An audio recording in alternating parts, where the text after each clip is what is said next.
Good morning. I'm glad you're here. Some of us bring our best selves to this space, and some of us this morning are bringing our struggling selves, including pieces we might be ashamed of. All of us are welcome here. All of us are loved. Some of us already have open hearts, and some of us aren't quite there yet because our hearts have gotten a little beat up this week and we might have forgotten how to trust and open. Your heart is welcome here, no matter how bruised. We welcome you among us. All of us are imperfect, but we're here to drop our defenses and trust that what happens in worship is powerful and life-giving. Together, we affirm that this day, our being together, even virtually, can make us braver, more compassionate, and wiser than when we woke up this morning. We welcome you here. If you have a chalice at home, you're invited to light it right now as we begin our sacred time together.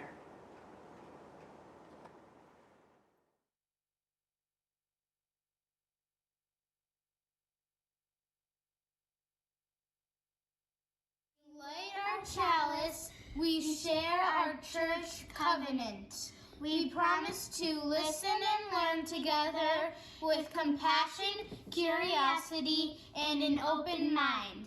Engage in creating a warm, welcoming community. Work together and beyond our walls to address social and environmental challenges. And with our time, talent, and treasure to support our church and its mission.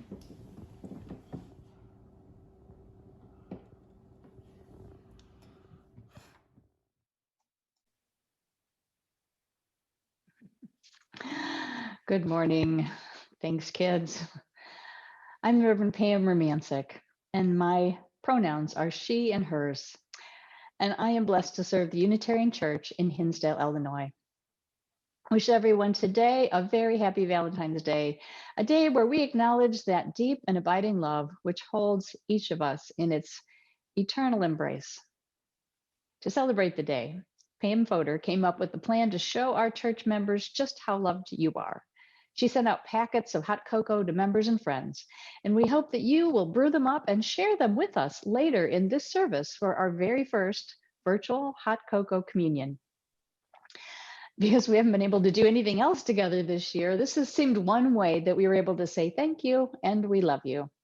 Now, Pam, being the amazing person she is, hand-delivered a bunch of them, and the cost of the postage for the remainder was supplemented by some generous donors, people from the congregation. So there is a lot of love floating around this morning. If you enjoy today's service, I hope you will share it with someone who you know might appreciate it, who might just need a little bit of love and inspiration on such a cold winter morning. All past 2020 and 2021 services can be found on the church's YouTube page, so you can revisit them at any time or find ones that you might have missed. Despite being nearly a year into this pandemic, the church still has a lot going on.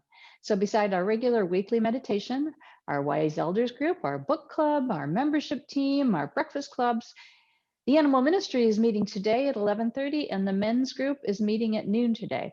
And also our Green Sanctuary folks are meeting on Wednesday.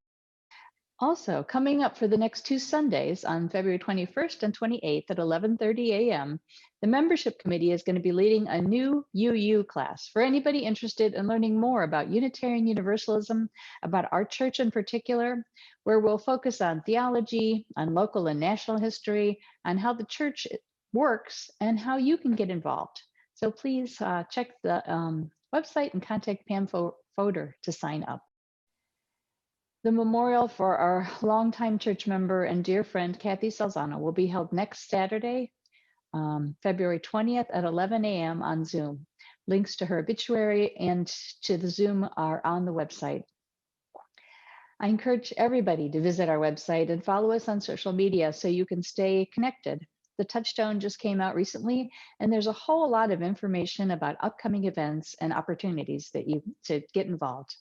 So, and if you have news to share or want to submit something, please send it in by the 15th of the month for our next March edition.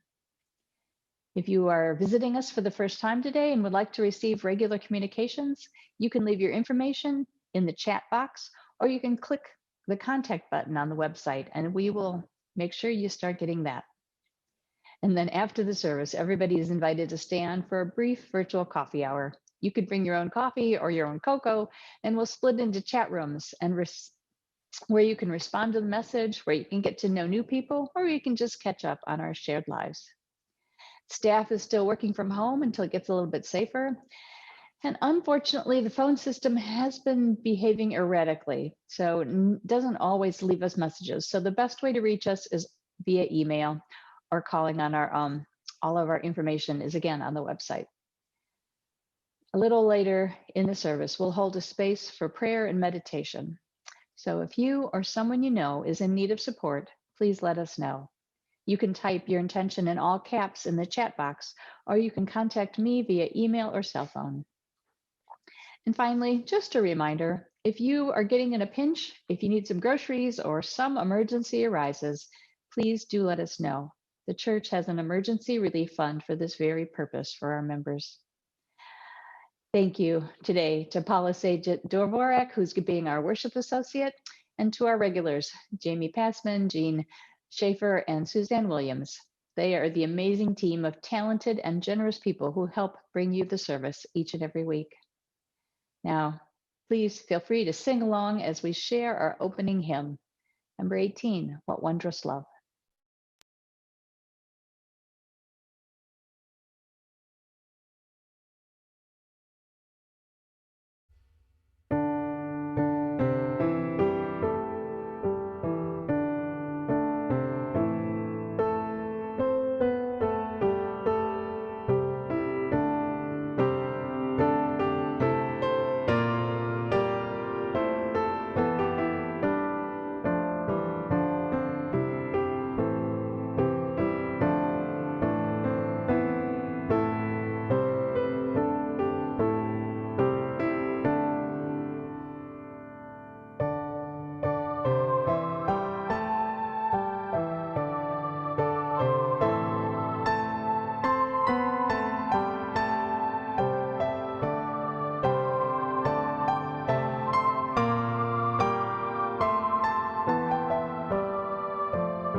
A Stone's Throw by Reverend George A. Tiger.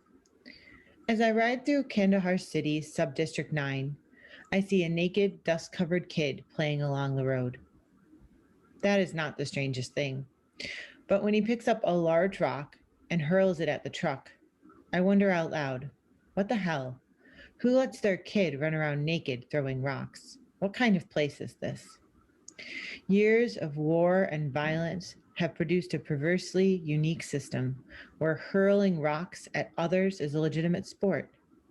It is easy to become cynical, even contemptuous of those kids who throw rocks. However, we must not allow our anger to numb our compassion. In a place like this, compassion for dirty, rock-throwing kid is all that keeps us human.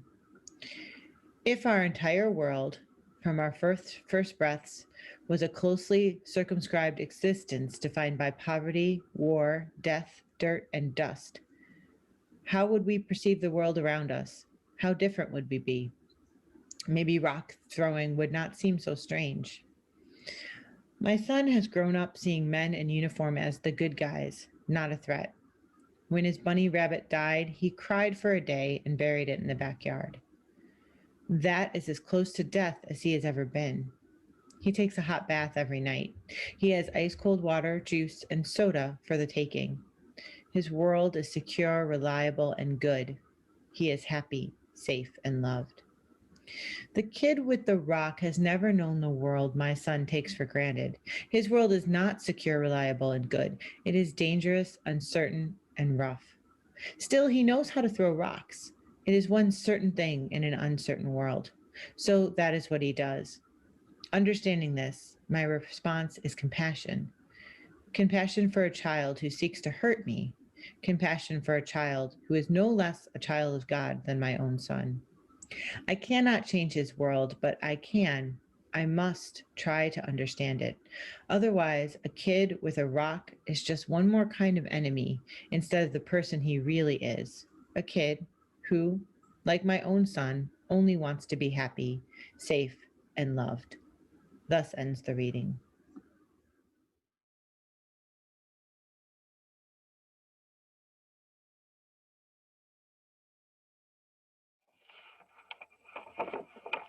Hi, friends. Sure has been cold and gloomy lately. When I'm feeling the winter blues, I like to have a warm mug of hot chocolate. It makes me feel cozy and happy. That is the inspiration for today's hot cocoa communion. But first, I want to share a cute poem by Eve Coverly. Warm chocolate. There is something that I really love that tastes so very dreamy. It's something deliciously rich and smooth and oh so very creamy. It's a cocoa drink that can lift me up high like a rocket.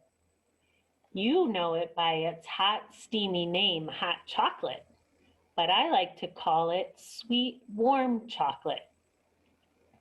I changed its name to warm because it's best when it's not too hot. Here are a few examples of how warm chocolate hits the spot. Warm chocolate makes me merry. Too hot makes me loopy. Warm chocolate keeps my marshmallows round. Too hot makes them gloopy. Warm chocolate calms me down after playing in the snow. Too hot sends me jumping around, wiggling my toes. I know these reasons are simple, but the next few play a bigger part because they show just how this delightful brew can help warm the human heart. Warm chocolate can help an old man smile on a cold, dark winter's night. Warm chocolate can help a teenage boy hug his dear granny real tight. What I love most about warm chocolate can be summed up here at the very end. Warm is what my heart feels when I share this drink with all my friends. So this winter, before you chug that classic chocolate drink, just take 1 minute to cool it off and another one to think about the good, sweet things in your life that make it so very sweet. And once your chocolate's warm, lift it high and give a wink and toast to your loved ones and to warm chocolate, that wonderful drink.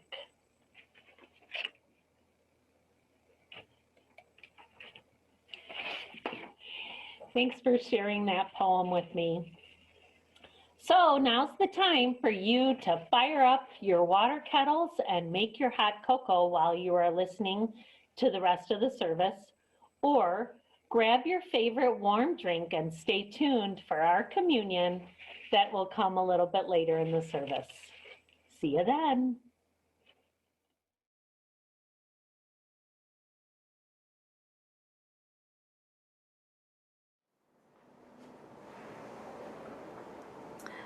Thank you, Pam. We now turn to our portion of the service where we share the gifts that we have been given. And while we were able to gather in person during the regular before times, we would have one collection plate each month that we would share with some organization out in the world. Since we've been going virtually, the amount given to those organizations has dropped by a lot. So we've taken to reminding you each week. But please only feel called if you're able to give, to do it once. You can send your donation into the church at 17 West Maple Street, Hinsdale, 60521. You can go on our website and click the donate button and just write Third Unitarian Pop-Up Pantry in the social action slot that's there. Here's a video now from this month's recipient, which is Third Unitarian's Pop-Up Pantry. Hi, my name is Michael Caldy from Third Unitarian Church in Chicago, and I wanted to talk to you briefly today about our pop-up pantry in Austin on the west side. And I've only been a member at Third Unitarian Church for about a year now, but this social action has been a big part of our experience in the church, and has been a great addition to worship there. So the pop-up pantry was just an initiative that was started by a couple of members during COVID-19 when we saw there was just an extreme need for food and for assistance for all sorts of folks. And we wanted to give back to this community that's given us so much, where our building is in Chicago. And so we started the pantry in June of 2020, and it was a choice pantry for people to come up and get whatever food they wanted, but we didn't just serve food as well. It's a big priority for us to also give out household items that are hard for people to get. For example, diapers, we had homemade masks, cleaning supplies, light bulbs, and tampons, pads, all these sorts of items beyond food that people might have trouble getting and need to get by week to week. So as summer moved to fall, we stopped doing the pantry in person. It got too cold, and we moved over the winter to just doing giveaways and reaching out to our neighbors to be able to pack bags for them and give them the food that they need, which we did over the holidays. And this effort now into 2021, we are looking towards relaunching in the spring, and we could use as much of your support as you can manage to get that going again. We've partnered with a local church to work on this effort, and we've been learning from our neighbors and our community throughout the way. So any support you can give would be enormously helpful, and I'm excited to get the Choice Pantry back up and running once it gets warmer. Thank you. Hello, I'm David Mrazek, serving on the board of the Unitarian Church of Hinsdale. I grew up coming to this church, moved away for around 20 years, then gradually returned after moving back to the area. It's been fascinating to see how the congregation and its leadership has changed during that time. I love how we embrace social justice and environmental issues head on, continue to grow spiritually, each in our own way, and teach our children values that will sustain them with meaning and purpose. This is a time in our service where we acknowledge and support the good work and good trouble our congregation engages in. To help keep this amazing church community evolving into the future, go to our website at hinsdaleunitarian.org and scroll down to the donate button, or send a check to the church office at 17 West Maple Street in Hinsdale. Whatever you can give is greatly appreciated. Now I invite you to say our offering words together. This church is made up of all of us. It is what we learn together, the work we do together, the fun we have together. It is what we share with one another, with the people around us, and with all the world. Thank you.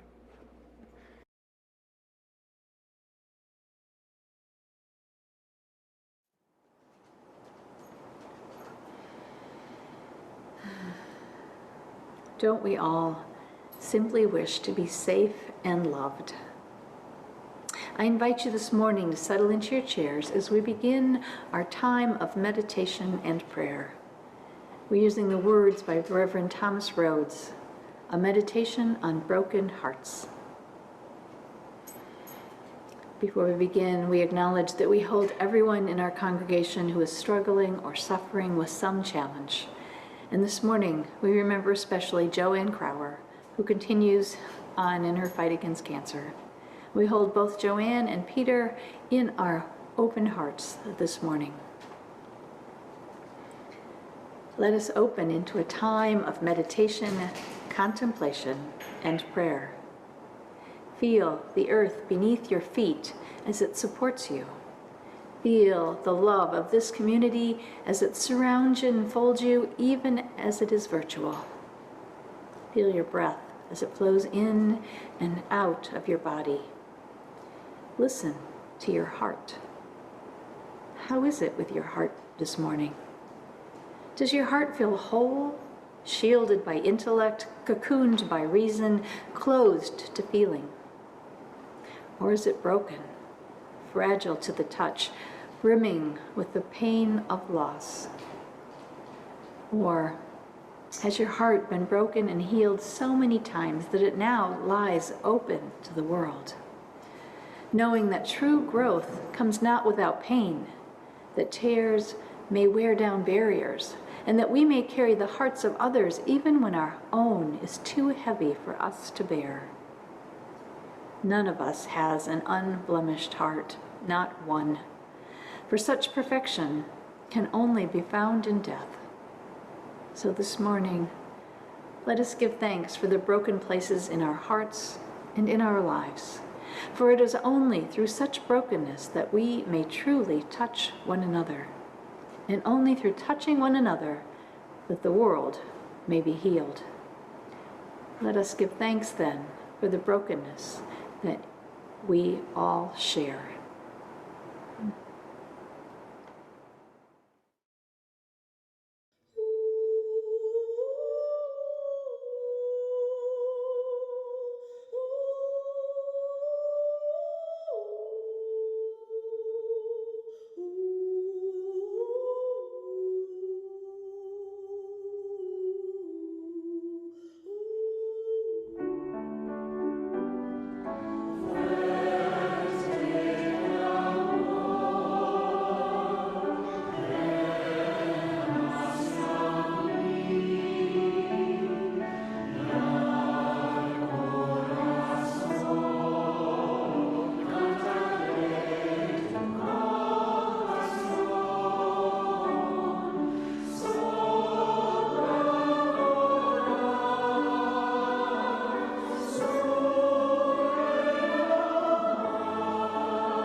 Your Soul's Address by Reverend Elia Kemmler. I will believe the truth about myself, no matter how beautiful it is.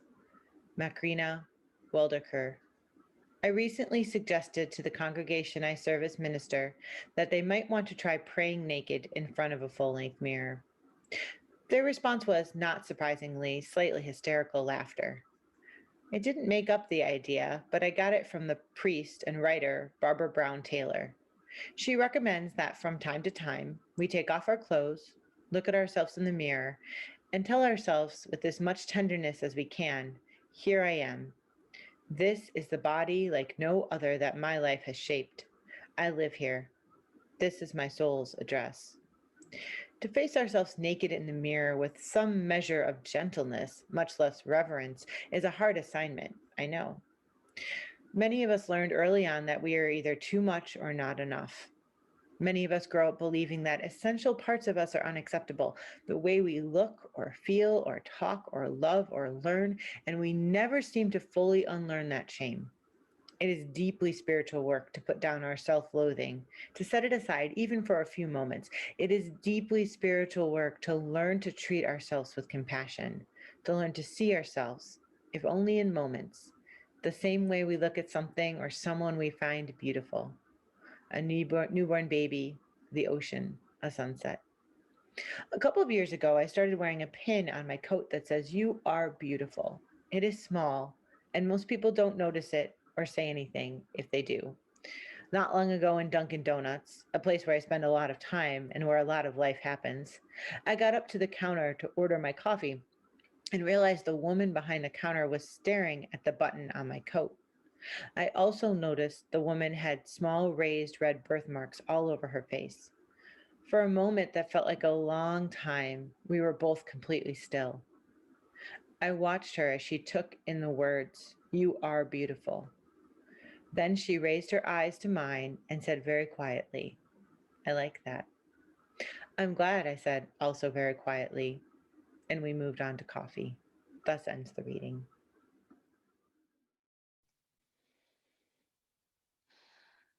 You are beautiful.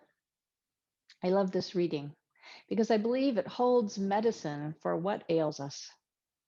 It cuts through all the shoulds and not enoughs and reminds us that we are good, that our bodies are the address of our soul, the unique expression of the universe that never was before and never will be again. Because really, there is no such thing as being too small or too wrinkly or too tall or too pale or too dark or too wide. There's no imperfect features at all. They are simply humans, being human in their beingness, bringing the consciousness of a whole cosmos into this particular place in this particular time. This message is timely because today is Valentine's Day, a day representative of love, but which can sometimes leave people feeling left out if they don't have someone to celebrate it with. It's a day of hearts and flowers and chocolates, based on the holy day of a Roman saint from the 3rd century. Now, Saint Valentine seems like a good guy. He performed wedding ceremonies for lovers who were forbidden to get married, according to one legend. He's also the patron saint of epilepsy, beekeepers, and the plague. So it's a good time to have good old St. Valentine's on our side. But really, in the history that I found, there were a number of St. Valentines because it was a really common name like John back in Roman times. And at least 2 of them were beheaded, also common in Roman times. But it seems the thing which made Valentine's Day a thing was the medieval English poet Geoffrey Chaucer. He mentioned that February 14th was the day that men and fowl found a mate in his poem Parliament of the Fowls. It seems there had been no mention of romance related to the saint's feast day before Chaucer created that association in 1375. And then folks started considering it and celebrating it that way. I love how weird we humans are, how we invent things and then just to give us something to celebrate. It's kind of like inventing a hot cocoa communion today. to be able to celebrate our connection as a church community, even though we have been socially distanced for nearly a year. I hope you have your warm cup of cocoa handy because we're going to be sharing a sip together in just a few moments. But first, I want to talk about love, real love, love that threads its way through lives in so many ways. It can be that new, fresh, romantic love where your heart's all aflutter and you're all excited. Or it can be that deep, rich love which has deepened and survived decades or even half centuries, where people know each other so tenderly that they don't even have to speak. It can be the love of children. It can be love of pets, the love of family, the love of friends. It can be love of country or nature, or even a good cup of tea or cocoa. What love means in all of these contexts is connection. It means a recognition of coming together. It means mutuality. Dr. Martin Luther King Jr. wrote, "I believe that unarmed truth and unconditional love will have the final word." Unconditional love, powerful, real love.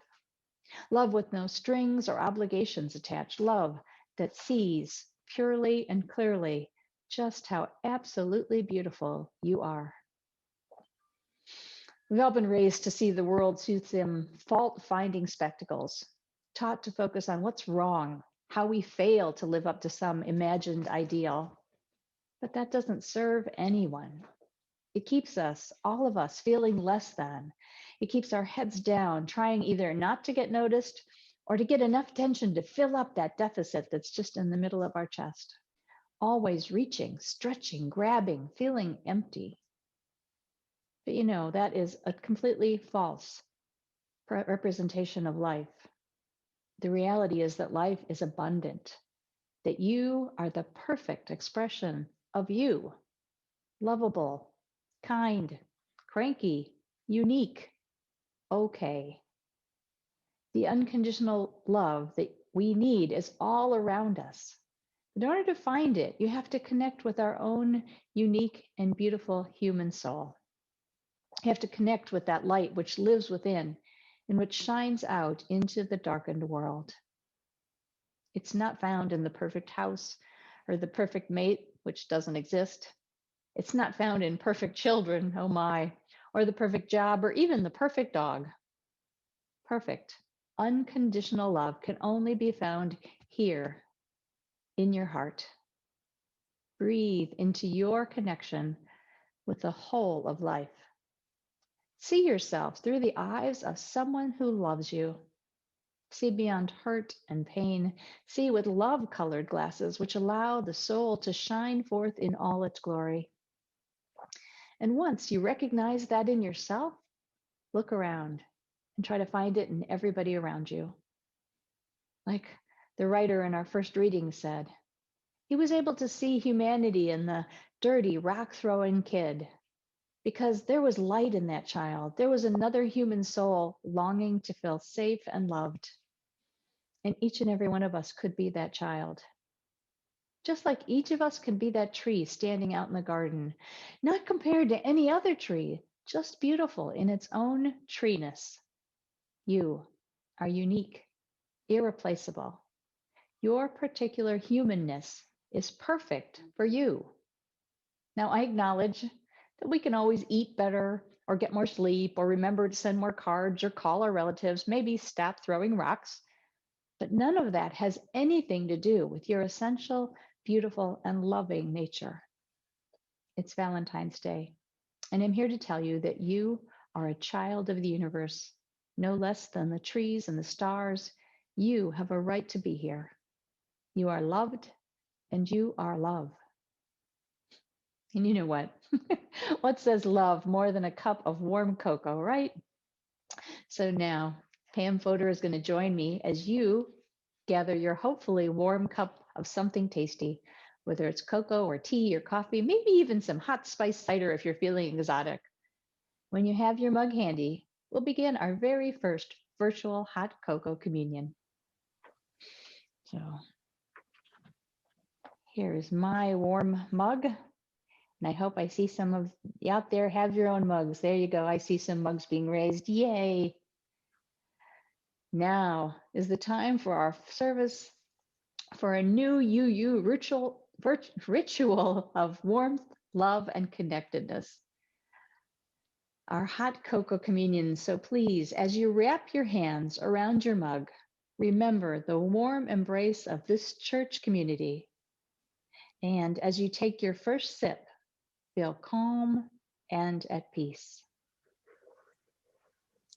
As you take a second sip, be grateful for the many things that bring you warmth and joy, and count your blessings. As you take another sip, remember that you are not alone, because the spirit and love of this community is here to keep you warm. And lastly, raise your mug for a virtual cheers. Clink. We love you and miss you, and we hope to be together soon. Amen. Your attention, please. Are there any Polar Express passengers in need of refreshment? I thought so.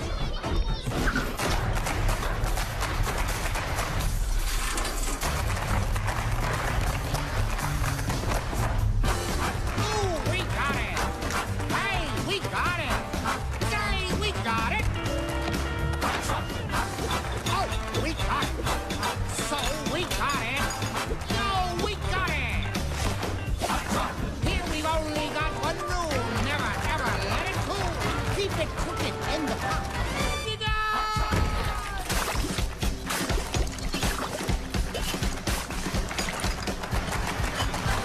Oh, we got it!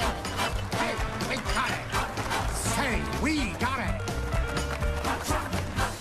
Oh, we got it! So, we got it! Yo, we got it! Here we only got one rule! Here we only got one rule! Never, ever let it go! Never, let it go! Keep it cooking in the pot. Soon you got chocolate! Hot, hot! Hot, hot! Hot, hot! Hot, hot! Hot, hot!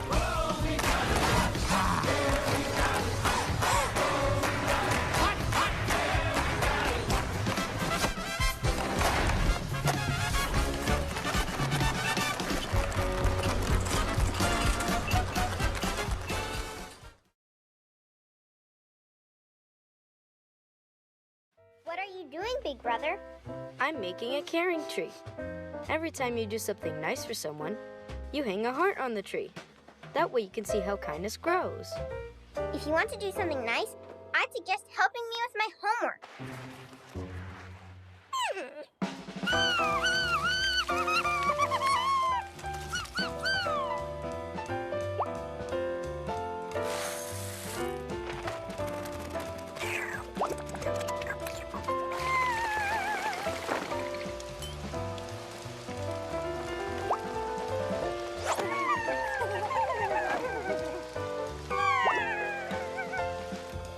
That's another heart for the caring tree. Snoopy, looks like you've been very kind.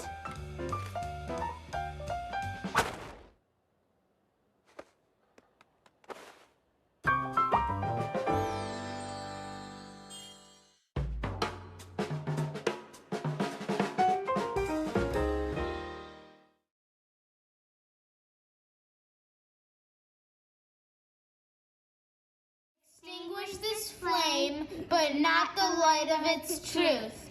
The warmth of this community, nor the fire of our commitment. These we carry in our hearts and share with all the world.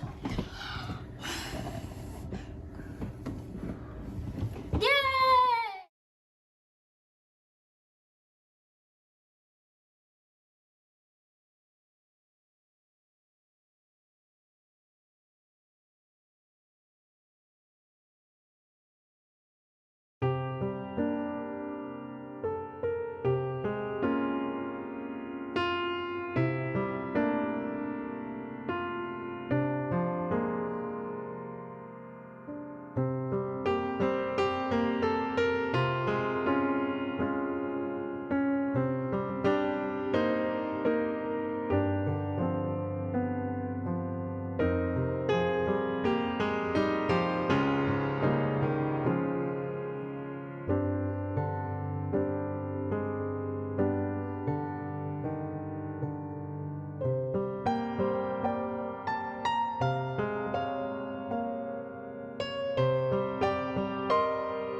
closing words this morning are from the Reverend James Hobart. As we depart from one another, let our hearts be secure in every human season. Let our hearts be secure in seasons of anguish as well as seasons of joy, in seasons of failure as well as seasons of success, in seasons of uncertainty as well as seasons of security. Let our hearts be secure in this dual reality. We are worthy recipients of love and support we can never earn. And we are worthy providers of love and support that others cannot earn. Let our hearts be secure, for hearts know and understand and will respond if invited in. Amen, and blessed be.